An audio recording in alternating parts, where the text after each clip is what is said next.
Hop, ketdi. Assalomu alaykum. Hozir xonadonimizga diki bardamimizni ilib berdi. Hozir sizlarga ishlatib ko'rsatib beradi, tushuntirib berishga harakat qilamiz. Bu splashnoga shaklda bo'lgan devorimizga 3 ga bo'lib, karnizlarni 3 ga bo'lib berganmiz. Bittasi yaxli o'rtadan bo'lingan, ikki tomonga ochiladi. Yana bittasi bu yoqqa qo'yilganmiz. Bu chapga ochiladi. Hozir ishlatib beramiz. Bu bittadan arqonning o'zidan buni yerda yo'g'acha keladi, qo'rotgan holatingizda. Ikkinchisida xuddi shunaqa tortiladi. Bu yopildi. Endi uchinchi karnizimizdan ekan xuddi shunaqa arqonning o'zidan tortiladi.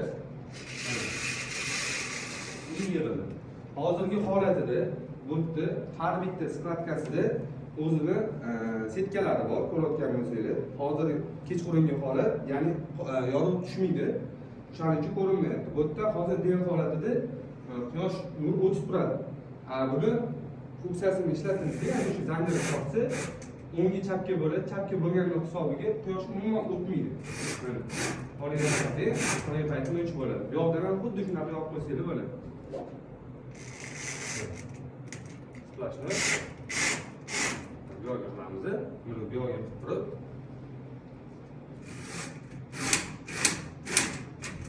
yana xuddi shunaqa yopilib. O'shanda splashni yalizingizda qo'lni yopilgan bo'ladi.